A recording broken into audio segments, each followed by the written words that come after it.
April 1945. Third Army is racing through southern Germany, capturing entire towns before German forces can organize defense.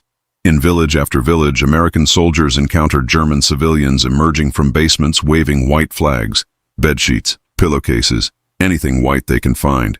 What these civilians said when American troops arrived revealed a complex mix of fear, relief, denial, and shock. Some claimed they never supported the regime. Others insisted they knew nothing about the camps. Many begged soldiers not to hurt their children. But when Patton ordered German civilians to tour the concentration camps his forces liberated, their reactions changed everything. The statements documented by American forces, preserved in military archives and eyewitness accounts, provide a unique window into how ordinary Germans experienced their country's defeat and confronted evidence of crimes committed in their name. This is the story of what German civilians actually said when Patton's army reached their towns, based on documented testimonies, military reports, and historical records from spring 1945. By March 1945, German civilians in the path of Third Army's advance understood that resistance was futile and that their best hope for survival lay in surrendering without fighting. In town after town, American forces encountered the same scene: white flags hanging from windows, civilians hiding in basements, and streets empty of German military forces who had either retreated or surrendered. The civilians' first words to American soldiers revealed their immediate concerns: personal safety, protection of property, and above all, survival. American soldiers documenting these encounters noted consistent patterns in what German civilians said. The most common first statement was a plea not to be harmed. Women particularly expressed fear for their children's safety, based partly on German propaganda about American treatment of civilians, and partly on legitimate concerns about what soldiers might do in enemy territory. These fears were not entirely unfounded. All armies include individuals who commit crimes, and German civilians had heard stories about Soviet forces' behavior on the Eastern Front. But American forces, operating under strict orders about treatment of civilians, generally behaved with discipline that surprised German civilians who had been told to expect the worst. Soldiers' letters home described encounters where German mothers clutching children approached cautiously, then expressed visible relief when treated with basic humanity rather than brutality. One infantry lieutenant wrote to his family that a German woman in a village near Frankfurt told him she had expected Americans to shoot everyone, but instead they merely searched homes for weapons and moved on. The second most common statement from German civilians was, "We never supported Hitler," or variations claiming they had always opposed the Nazi regime. American soldiers heard this so frequently that it became a bitter joke among troops. One sergeant wrote in his diary that if all the Germans claiming they never supported the Nazis were telling the truth, Hitler must have conquered Europe entirely by himself. The claims of non-support ranged from plausible, some Germans genuinely had opposed the regime, to transparently false, particularly from civilians who had clearly benefited from Nazi rule. German civilians also immediately asked practical questions about occupation procedures. They wanted to know if they could keep their homes, whether they would receive food rations, if businesses could remain open, and how long American occupation would last. These pragmatic concerns revealed that many civilians viewed the war's end primarily through the lens of personal survival, rather than broader political or moral questions. One mayor who surrendered his town to advancing American forces told officers that his primary concern was ensuring the town's water system continued operating and that food could be distributed to prevent starvation. Religious differences sometimes affected initial interactions. In predominantly Catholic regions of Bavaria, some civilians expressed hope that American forces, many of whom were also Catholic, would show mercy based on shared faith. These appeals sometimes worked, as American Catholic chaplains and soldiers did feel kinship with German Catholics and attempted to protect churches and religious institutions from damage. But American commanders made clear that religious identity did not exempt civilians from occupation policies or responsibility for supporting the Nazi regime. German civilians' statements about their own military forces revealed complex attitudes. Some expressed bitterness that Wehrmacht units had abandoned them to American forces without attempting defense, leaving civilians to face occupation alone. Others were relieved that German forces had not fought in their towns, sparing them from becoming battlefields. A few civilians told American forces where German troops were hiding or had retreated, either from desire to end the war or from pragmatic calculation about cooperating with occupation authorities. The age and gender of German civilians significantly affected their statements and behavior. Elderly Germans who remembered World War I occupation sometimes told American soldiers that this second occupation was less harsh than they had feared. Young children, taught Nazi ideology in schools, sometimes initially refused to speak to American soldiers before their parents' example showed cooperation was necessary. Teenage boys, many of whom had been in Hitler Youth, expressed varying attitudes from defiant loyalty to the regime to relief that the war was over before they were drafted into military service that would likely have gotten them killed. The liberation of concentration camps by Third Army forces in April 1945 fundamentally changed the nature of American interactions with German civilians. On April 4th, the 4th Armored Division and 89th Infantry Division discovered Ohrdruf concentration camp, a subcamp of Buchenwald. What American soldiers found there: emaciated bodies, evidence of systematic murder, facilities designed for mass killing, shocked even combat veterans who had witnessed years of warfare. The question American forces immediately asked was, how could German civilians living nearby not know about this? Patton, Bradley, and Eisenhower toured Ohrdruf on April 12, 1945. Patton was so disturbed by what he saw that he refused to enter a shed containing approximately 30 bodies sprinkled with lime. The general, who had witnessed years of combat, vomited against a building after viewing the camp. According to Bradley's account, Patton had telephoned him saying Germans could be bastards, but Bradley needed to see this pest hole himself to understand how thoroughly. Eisenhower immediately ordered that nearby German civilians be brought to view the camp and bury the dead. This practice would be repeated at every concentration camp Third Army liberated. American military authorities wanted German civilians to confront direct evidence of what had been done in their country's name and to eliminate any future possibility of denial. The policy was deliberate. Documenting German civilians' reactions to the camps would serve both immediate moral purposes and future historical record. The statements German civilians made when forced to tour concentration camps revealed a range of reactions. Many claimed complete ignorance of the camp's existence or purpose. These denials ranged from plausible, some camps were hidden from nearby populations, to implausible, particularly at camps like Buchenwald, where the facility was visible from nearby towns, and thousands of prisoners had been marched through public areas. American soldiers grew increasingly skeptical of blanket denials as they liberated more camps and found more evidence that local populations must have known something was occurring. Some German civilians expressed genuine shock and horror at what they saw in the camps. Their reactions appeared authentic to American observers, who watched carefully for signs of deception. These civilians stated they had known camps existed, but assumed they held political prisoners or POWs, not that they were sites of systematic murder and torture. They claimed German authorities had prevented civilians from approaching camps and that anyone asking questions would face arrest themselves. These explanations contained elements of truth. The Nazi regime did maintain secrecy about the final solution and did punish civilians who interfered. Other civilians maintained denial even when confronted with direct evidence. They claimed bodies must have been brought from elsewhere, that prisoners had died from disease rather than murder, or that Allied bombing had prevented adequate food supplies from reaching camps. These rationalizations angered American soldiers who had seen the camps firsthand and knew the denials were false. Some soldiers reported that civilians refusing to acknowledge reality were forced to handle bodies or perform burial duties as consequence for their denial. The mayor of Ohrdruf and his wife provided the most dramatic response to viewing the camp. After being forced to tour the facility, they returned home and hanged themselves. Whether this suicide reflected guilt, shame, fear of punishment, or simply despair at Germany's defeat remains unclear. But the incident demonstrated that at least some German civilians understood the moral catastrophe that had occurred and could not live with that knowledge. Patton ordered 1,000 civilians from Weimar to tour Buchenwald concentration camp on April 16, 1945. Photographs from that day showed German civilians staring in horror at truckloads of corpses outside the crematorium. Many covered their faces or turned away. Some wept. Others maintained stony expressions that revealed nothing about their thoughts. The diversity of reactions suggested that German civilians were not monolithic in their attitudes, but rather represented the full range of human responses to confronting terrible truths.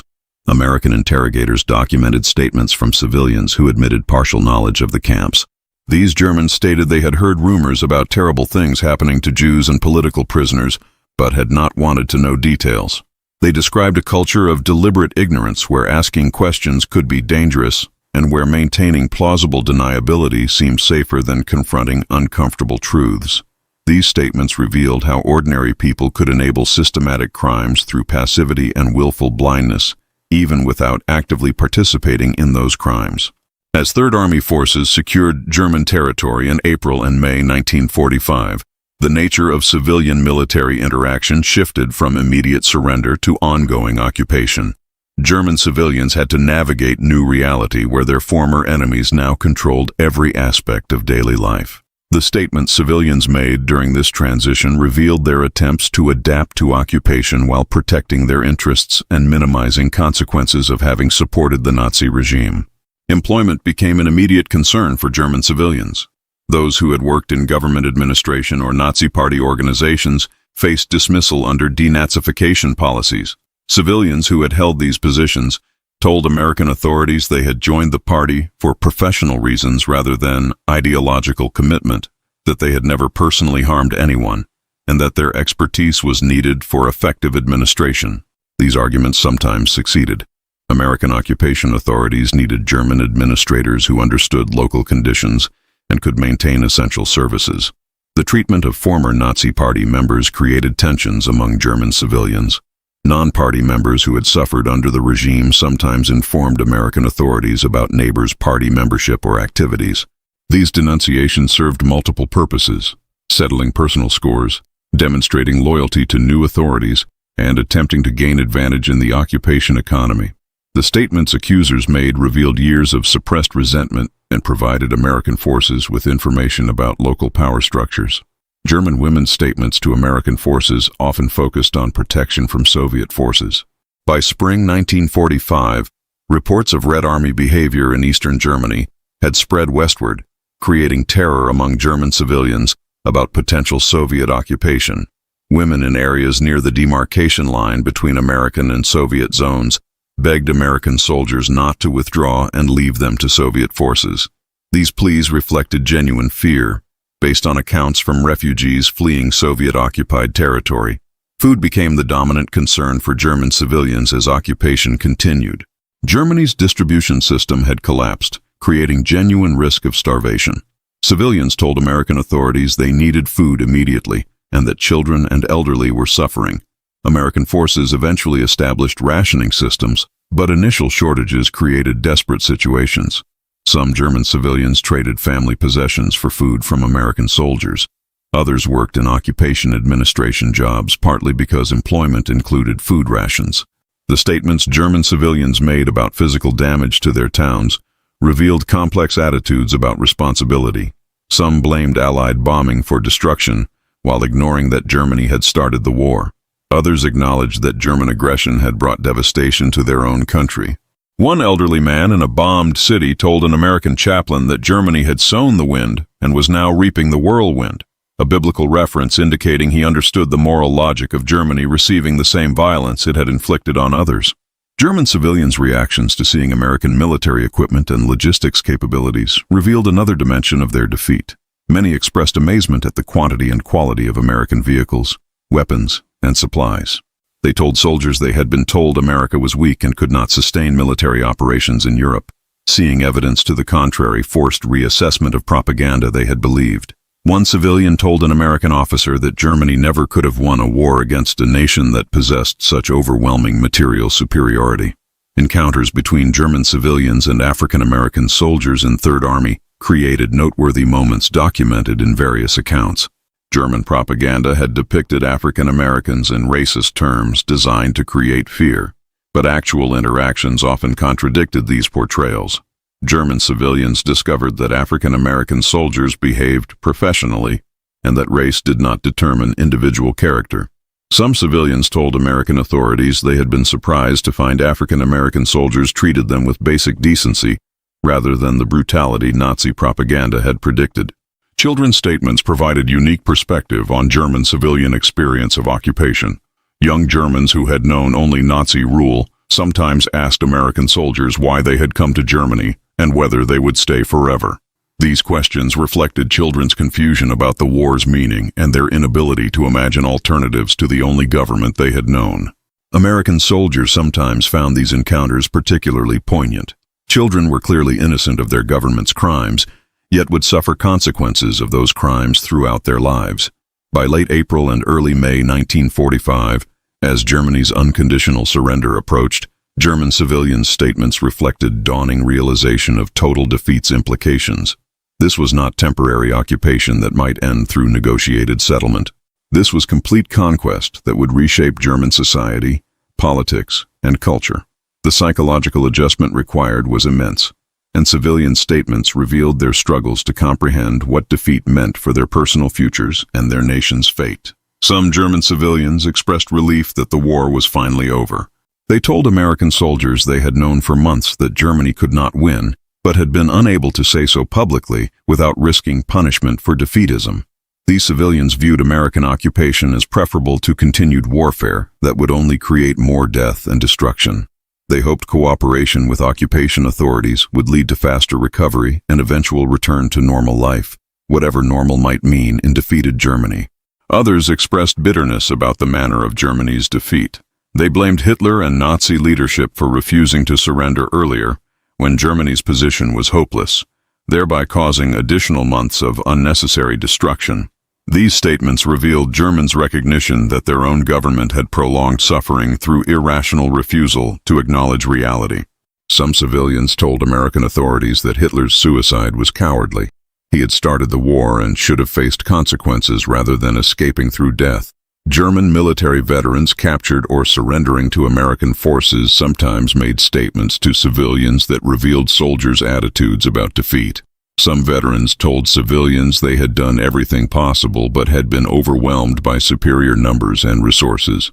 Others admitted they had lost faith in victory long before Germany's surrender, but had continued fighting from military discipline or fear of punishment for desertion. These admissions helped some civilians understand that even German soldiers had recognized the war was lost. The statements German civilians made about Germany's future revealed deep uncertainty and fear. Many asked American soldiers whether Germany would continue to exist as a nation or would be partitioned among the Allies. They worried about whether they would be forced to relocate, whether property would be confiscated, and whether they would be held personally responsible for the Nazi regime's crimes. These concerns were not entirely unfounded.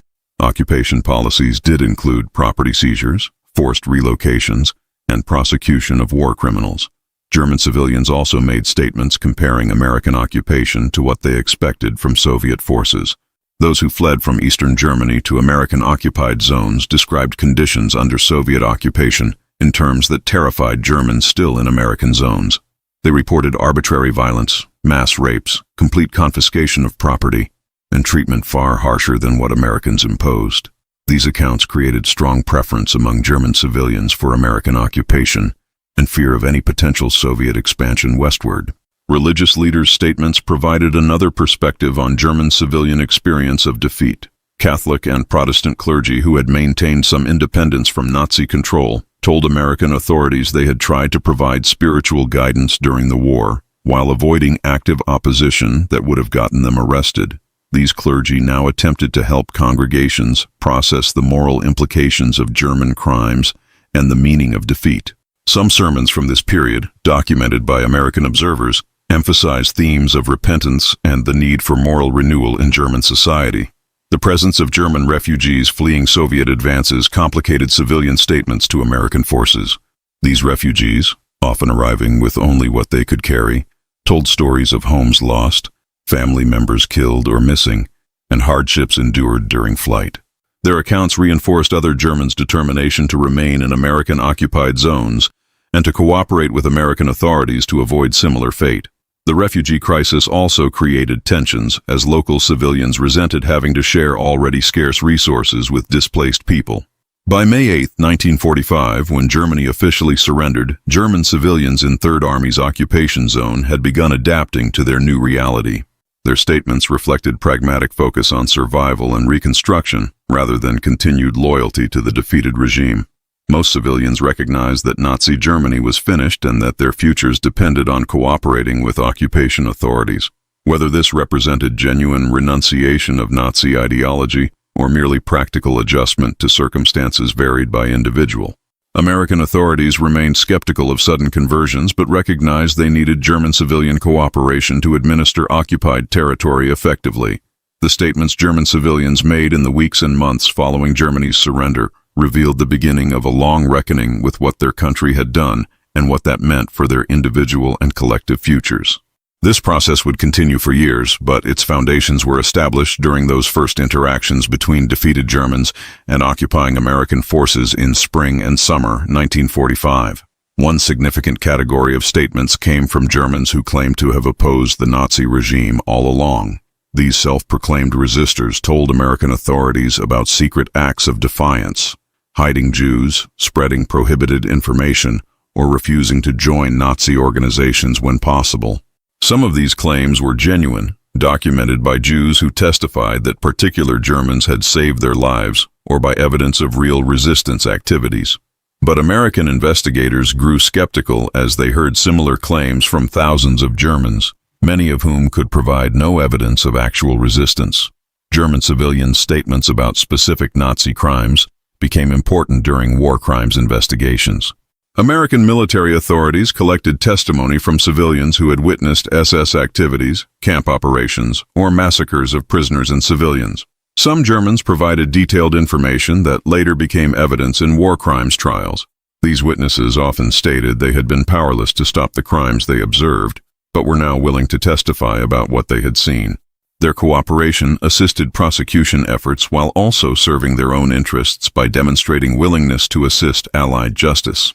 The educational background and social class of German civilians significantly affected their statements about Nazi Germany and its defeat. Educated Germans, particularly those from professional classes who had maintained some intellectual independence from Nazi ideology, often provided more nuanced assessments of what had gone wrong. They acknowledged that German society had failed morally and politically, that educated Germans should have resisted more effectively, and that rebuilding would require fundamental changes in German political culture. Working-class Germans often made statements reflecting more immediate concerns about employment and survival, rather than broader philosophical questions about Nazi ideology or war guilt. They told American authorities they had simply been trying to support their families, that they had believed what their government told them, and that they were not responsible for decisions made by leaders they had no power to influence. These statements revealed class dimensions of responsibility. Working-class Germans often felt they had been manipulated by elites who started the war and should bear primary responsibility for its consequences. Statements from German youth provided unique insights into how the next generation would process defeat and occupation. Teenagers who had been in Hitler Youth made varying statements, ranging from continued loyalty to the Nazi ideology they had been taught to relief that they would not be drafted to die in a lost war. Younger children, more adaptable, often adjusted quickly to American presence and pragmatically learned English to interact with occupation forces. Their statements suggested that while older Germans might struggle with denazification, younger Germans would more easily adapt to democratic values. German women's statements often focused on family survival in the aftermath of defeat. With millions of German men killed or missing, women bore primary responsibility for supporting families, maintaining homes, and securing food. Their statements to American authorities emphasized practical needs. Could they keep their homes? Would husbands in POW camps return? How would they feed children? These immediate concerns overshadowed broader questions about Nazi ideology or war guilt for many German women simply trying to ensure their family's survival. The statements German civilians made comparing Nazi Germany to democratic systems revealed varying levels of understanding about political alternatives. Some Germans expressed genuine interest in learning about democracy and acknowledged that authoritarian government had led Germany to catastrophe. Others remained skeptical that democracy could work in Germany, citing cultural arguments that Germans needed strong leadership. These latter statements concerned American occupation authorities who recognized that democratization would require not just new institutions, but fundamental changes in German political culture. By summer 1945, patterns in German civilian statements had become clear to American occupation authorities. Most Germans wanted to move forward without dwelling on Nazi period, to rebuild their lives and their country. Few expressed willingness to accept personal responsibility for what had been done in their name. Many drew distinctions between ordinary Germans and Nazi leadership, claiming the former had been victims of the latter. American authorities recognized these patterns reflected both psychological self-protection and genuine complexity in assigning responsibility for authoritarian regimes' crimes across entire population. What German civilians said when Patton's army reached their towns in 1945 revealed people confronting total defeat, attempting to process their role in catastrophic events, and trying to survive in circumstances they never imagined facing. Their statements, preserved in military records and eyewitness accounts, provide essential documentation of how ordinary Germans experienced the Nazi regime's collapse and the occupation that followed. These voices from the past remind us that historical events were experienced by individual human beings who made choices, held beliefs, and faced consequences that shaped the remainder of their lives and their country's future.